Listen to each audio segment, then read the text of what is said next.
Oh, it is great to be back. I have been very busy. I was on vacation for almost 3 weeks, and I've also been really involved in this new community that I'm in, and it's been great. It's a lot of work, but it's been great. So that's why the videos haven't been as often. I've been clipping up my old stuff and putting that out there, but I'm glad to start another video. We're going to be talking about relationships, being single and married, and everything in between. So I will preface this as you are not responsible for somebody else's happiness or fulfillment. But if you make that commitment to get married or even get in a relationship, you are now a union. And just like a union that you work in, everything is the same between you guys. So you are not responsible, but you guys share that together. Because anything that you're going through as a relationship, you're going through it together. And if you neglect one part, then that relationship will either wither away or just become horrible. Or if you make that commitment and get married, you could sever that marriage. And most people will get married for the wrong reasons. And they don't understand that it is the most important decision of your life. Who you decide to get married to and procreate with will be the most important decision. It can wreck you, or it can make your life full of so much. Like children and a marriage can be the best thing that's ever happened to you, or it could be the worst thing. So, men and women, like, as much as our culture and the media and just society wants us to be pushed all into one, we are very different. We're very different in what we want. Just like most men, 90% of men look for beauty. I believe all men look for beauty as like the number one thing. Like it was crazy. While I was on vacation, me and my mom had an argument. Not an argument. We were just discussing this, and she's like, "Oh, your wife is the best thing that's ever happened to you." I was like, "Oh yes, it is." And then she brought up she brought up that like, "Oh yeah, if I get like out of shape, then that could be grounds for me divorcing her." And my mom was like, "Oh my god," and I was like, "Yeah, 100%." And she was saying, "So what is the number one reason why you got married?" And I was like, "Because she's beautiful." And my mom just she could not imagine that that could be true, just because that's what they are pushed. That's what everybody's pushed. Men usually look for beauty, while women usually look for security. And I think that most people understand that, but they can't. They think that they are higher than they actually are. Like when you think about levels. Most men, if they're halfway have their shit together, they believe that they are on a higher level than they usually are. And same thing with women. Most women is like, oh, like even average women, if they've been with or had a relationship with a extremely attractive guy, way more attractive than them, that's where they have set their bar and it does not go down. Their bar doesn't go down. That's why men usually can date down, but women usually don't unless they have no other option and they hit the wall, you know. And the wall is like, 35, 40, even high 20s. They've been with a bunch of guys, had horrible relationships because they choose bad traits. They choose the bad boys. They choose the adventurous guys, the safer, more conservative guys. They look over the nicer guys. They look over because we all are attracted to things that aren't good for us. That's why everyone loves food, loves horrible food. Like I even have a hard time with like not eating crap all day because it's just good. Just like alcohol, everyone loves alcohol. Like not everyone loves drugs, but even like marijuana. Like marijuana is now starting to become legal, and people are consuming it because they can, and it's not the best thing for you. Just like relationships, people get in these patterns of dating people that are bad for them. So some very basic things that men and women need to have, or it will help them in relationships. So for men, it is, well, looks. And you can't change the way your face looks. You can't change your body structure. If you're 5'5", short king, Good luck. Then what you can do is you can eat right and work out, and you got to compensate for that shortness. You got to compensate for having a big nose. You got to compensate for having no hair, being bald. Like, men have to compensate for their inadequacies with their looks. It's the same thing with women. Women wear makeup, and you'll see a lot of women that they'll go out and you'll see them on Friday, Saturday night, and they look good. They have a full face of makeup on, they're wearing a nice dress, some nice shoes, all that stuff. And then you see them during the week and they're in sweatpants with a hoodie on, their glasses, and like skulking around like Gollum. It's like, whoa, like that right there. Maybe it's a maturity thing, but if you see a woman that is dressed nice 24/7, that actually does take hard work, and that's something you look for. That is a green flag. It's a green flag. Something that my wife does. That's one other thing I was like, wow, she's never like a bum. She never walks around like a bum. She always looks good. And that gives me good, like, she represents me well doing that. And I appreciate it. So there's looks, right? And when you go for looks, guys will be attracted to girls that are, they show a bunch of skin, they wear, like, it's Halloween fucking every weekend. Guys go for that. But those are not always the best women. Just like women go for guys that they look like the typical fuckboy, you know? And like, you really can't tell with just looks, but when you're going for looks, like I said before, men will date and be in relationships with women that are on a lower level than them. Women don't do that. Just strictly looks. If we're just talking about strictly looks, they're not, especially if they're with their friends, because if a girl goes out by themselves, that's another red flag. But they don't want to be seen with a guy that looks ugly. So that's why you have to put other things into it. So just like money is another way you can compensate for your looks, is if you're a man. Because if you are, say you're short, ugly, I mean, you can work really hard and you can get a lot of money. And then you can take girls, you can like present yourself well and be like, wow, that guy, has a nice car, he wears nice suits, he's got cufflinks, he's got the nice watch. Women, like, it's like shiny objects. It's like, oh shit, it's like, oh, is that your car, kind of thing. So it's another way to compensate. But the other way around, like, men don't care what money, like, you make as a woman. Like, and I'm just talking about like the first, like, it's not the number one thing. It's like a nice substitute thing. It's nice auxiliary. It's like, oh, you have a job, cool. Or you have a degree. Oh, that's awesome. But usually, with just how men and women consume and spend and all that, women will usually use all their money on themselves. If it's more cosmetics, if it's getting their hair done, all this stuff, because that's really expensive. For guys, we're low maintenance.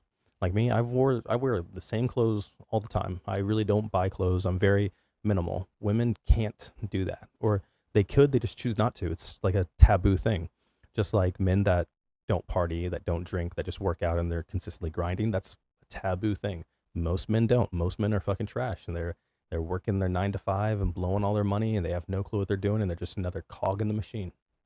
So I think women are lied to that they needed this degree, they need this job.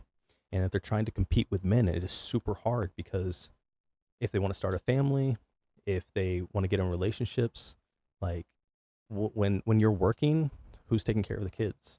So that's why there's that wage gap myth, because it's true, but for a reason. And usually, I think this goes with men and women. If there is 100% that no one's going to leave the relationship and they are content with how much money they're making, I believe a man or a woman would be happier not working and just taking care of the children. So that goes both ways, but women don't take care of men. They will take care of them for a week, a month, maybe a couple years, but usually if a girl's doing that, they got some problems. So the money thing is something that men need to do. So you need to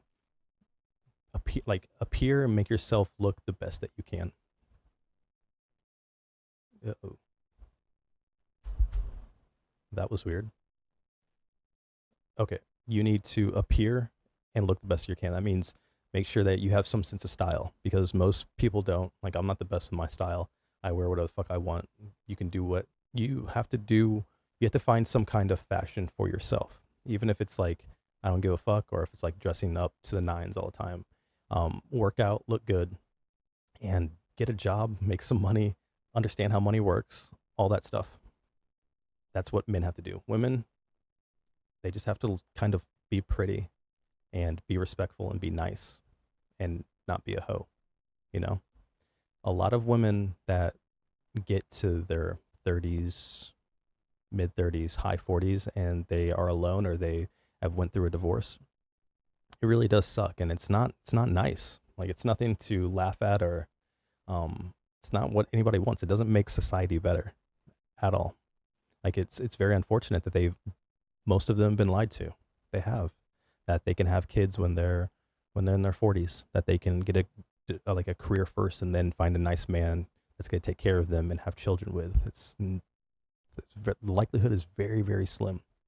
Even freezing your eggs, after your eggs are frozen, there's like a 18% chance that those eggs will be in working condition. When you're when after you're 30, you have a geriatric pregnancy. Like it's not how life it's not how we were made. Like from the beginning, it's not how we were made. So women are lied to, and that's why a lot of them are unhappy when they're older. And their like prime years are from, like, I would say max until like their mid 20s, and then like they're just like, oh shit. Because think about it, if they are looking for, like, say, the stereotypical good man, the one that never lies, that is loyal and trustworthy and doesn't go out and party and hasn't like fucked everything that moves, right? If they're looking for that man and they're in their 20s, like high 20s, 30s, 40s, it's like, just think about it logically. A good guy like that, and then say you want him to be attractive too. So, like, an attractive man that is like that, you think he's going to be single when he's 25, when he's high 20s, 30s, and 40s? Hell no. They're gone. All the good men that they want or looking for the whole time while they were getting with all the chads and all these guys that were lying to them and tricking them and using their just being naive to like get into their pants. All those good men are gone by the time they get to that age. But in the reverse, for men, like an 18-year-old man and an 18-year-old woman, when you're strictly talking about relationships, how useful they are to the opposite sex. I mean, think about it. An 18-year-old man after high school, he's right out of high school, now he's legal and he can date whoever he wants to up until like 60 or 80 or whatever, date whoever he wants to. Who wants that man? No one. That's a boy. Who wants that boy? No one. I know 18 is super young for women, but they are most likely the prettiest they're ever going to be. And they don't have any baggage and they haven't been fucked with by a bunch of older men trying to just treat them like shit or lie to them and just get in their pants. So, 18-year-old man, useless. He's not competent in anything, never had a job, he's living with his mom. 18-year-old woman, right out of high school, just getting to college, like, it happens. Like, that is more useful than an 18-year-old boy, because talking about kids, talking about all the baggage and all the anxiety and all that life as you age and go through life, you get more jaded. You have stuff happen to you. You have experiences. Not all of them are good. Those bad experiences will stay with you forever. And if you listen to any woman talk about how their relationships with men are over years, say 10 years, right? When they're 28, all that baggage and all those bad men and all those people that tried to manipulate them and all the parties they've went to and all the alcohol and all the parties and just all of that is like, as an 18-year-old woman, they don't have any of that. So finding a person when you're younger is harder because they don't have anything. Like, it is very hard to find people that have been in relationships for 10 years when they're 28, like right out of high school. because they are no longer in that little culture. Like they can last until college because college is just another world. Just like high school is another world.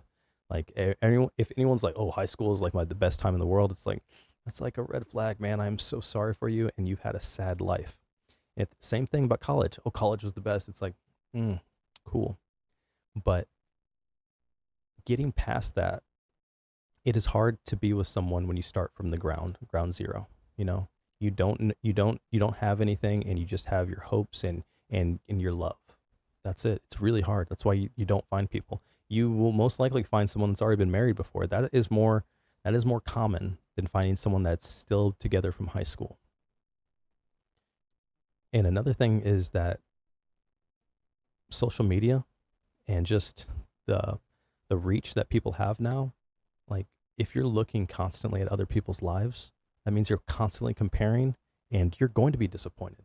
Like social media is like the worst thing. It is. For people, like I would even say like before I was secure with my life because I'm an old man now. Um Social media, like it was sad just seeing, not sad, but when you see other people that are doing well and you're not, it just makes you feel horrible. It makes you feel like you aren't living up to your potential.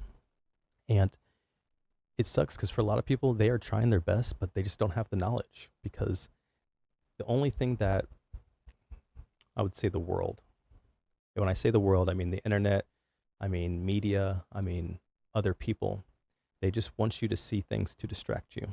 Talk about it all the time. It's just nothing but distractions. So you are fed all these distractions and no knowledge. So you could be trying your best, trying to be the best person you can, and it's just not working. And when you find those 1% that it has it all and just did everything right and got lucky, most of it's luck, most of it's luck. And you're just like, shit, my life isn't adding up. Looking at that constantly has to be horrible for the psyche. I know it is. It has to be. And especially for women, like they look at that shit all the time and it's horrible. So when you're in those relationships when you're younger and trying to work and build together, build that empire that everybody always talks about, oh, we're gonna build an empire. It's like, motherfuckers, like you're not gonna build an empire. Sorry, it's not gonna happen. You don't have anything. You have zero assets. You just have a dream, you know? You have a dream. So there are more distractions, which makes it harder. So if you are in a relationship, setting healthy boundaries is a must. Is a must. Like you have to get the other person on the right path, that trajectory.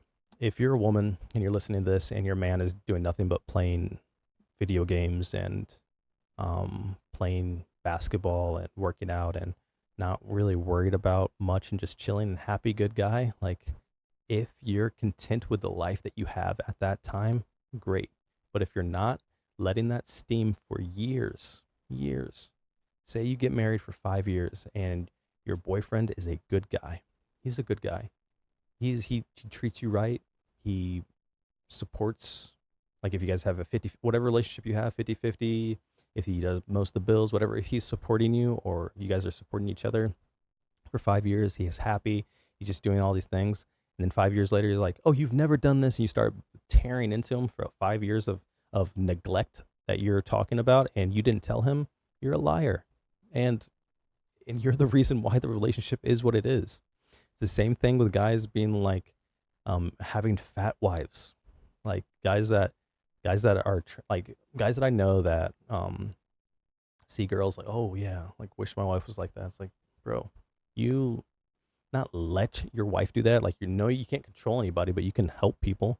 You can help people set good boundaries, eat better, work out, like just incentivize them or just try to teach them. Like it is that's the union part and the commitment part in relationships where you have to help your significant other in any way that you don't like them. Just like Jordan Peterson says, have your kids where at least you like them, because then that means other people will like them. And trust me, for a lot of parents, that's a lot. It's a lot. I know my kids are little assholes, and it's hard, but you have to do the same thing with your significant other. If you're mad at your significant other for being broke, for being Bro, I don't know what's going on with my equipment today. Oh, you know what it is? I'm an idiot. Okay, I got it. So if you're mad at your significant other for being broke or for not being in shape or what whatever it is that you don't like about them or you want them to change and you never bring it up, that is that's deceitful and it's a lie. And like you're not trying to do it, but that's what happens. And the next thing is when those things happen, even if it's social media, outside influences, um, they change in a way that you don't like and you never brought it up. When all those bad things happen, if they slip up and do something bad or something catastrophic happens in a relationship, the first instinct is, I'm fucking out of here. And cool. Like if it works, it works, right? But if you are correct in this person and you're spouting all this bullshit years or a couple days ago how you love them and they're your everything, should you really be walking out that easily? Like, yeah, there are some things that, you can't come back from, but people give up way too easy now. But I see why, because they make bad decisions in the first place. There are things that you can look in the opposite sex that you immediately should be like, fuck, this is a bad person. Or not a bad person, or this is a person that's not ready for a relationship. So, what are those things for women? I would say if, like I said before, if she doesn't present herself well, if she drinks a lot, she does drugs, if she is horrible to be around, if other people are like she is so annoying, it's like, oh, but she's so hot. It's like that's a red flag. If she's not, and then for anybody, this goes for men and women. Talking about family history. Family history means so much, so much. So for myself, like my my family is fucking crazy. It is. Like my whole family dynamics, it's like it's normal though. For most people, it's like I feel the same thing. But what I look for in a significant other was a good family. Like my wife's family, fucking great. They are respectful. They are very nice. Like so easy, because they didn't go through all that stuff. Like if your girlfriend, significant other, or girl that you like, if her father's not in her life, oh Jesus Christ. But same thing for women, like me. Like I didn't have my dad in my life. Fucking like train wreck when it came to that. It took me a long time to grow up and get through that bullshit. Family history and experiences that have happened in their lives, like you need to pry as much as you can. Like I know it sounds crazy, but it it fucking matters. Like there are just, and this isn't for a yes or no kind of thing. This is more for just being ready for the future. So if they have if they have a bad family, then you just need to know that, and maybe they might have some issues going on with that. But figure those things out. Next, more so for women, is dating history. You know, if a woman is 35 years old and she hasn't had a relationship last longer than a year, that's wild. That's wild. Because most people that have the opportunity to have sex are having sex. And if their relationships don't last longer than a year, then they've had multiple partners. And even for men, that that does damage. It's all baggage. 100% all baggage. So you need to watch out for those things. If you're a woman looking at a man and the dude doesn't have a car, guess what? That's a red flag. If he has no job, I can't believe I have to say it, but that's a red fucking flag. If he has two baby mamas, that is a red flag. If he tries to have sex with you without a condom, that is a red flag. If he parties every weekend, red flag. If he's an alcoholic and drinks too much, red flag. If he does drugs, red flag. It's crazy, but women will still be with these men. If he's a criminal, red flag. If they have 3, 5 of those red flags, probably not the best guy. Maybe you should go for the cashier that you saw that you don't remember. That's super nice, probably. Maybe you should go for that guy. But we never go for what we need. We go for what we want. And most people want things that aren't good for them. Like I said, doesn't matter if it's food, doesn't matter if it's entertainment, doesn't matter if it's like, I just want to stay up until 3 o'clock in the morning, just watching movies or watching TV or scrolling through my phone or playing video games. It's not good for you, but you want to do it so bad. So I'll go ahead and close with this. Relationships are hard, super hard. Marriages, even harder. You throw some kids in there, it's a fucking circus. So before those things come into your life, that baggage, good baggage, bad baggage, all baggage. Before that baggage comes in your life, why not make some good decisions in the beginning? And also decisions about yourself, how to make yourself better for your decision at the end. Because hopefully all of us are trying to be in a relationship and have children and create a nice little union. Because Jesus Christ, we need more people in the world, more good people in the world. And how we have good people in the world is having relationships that work.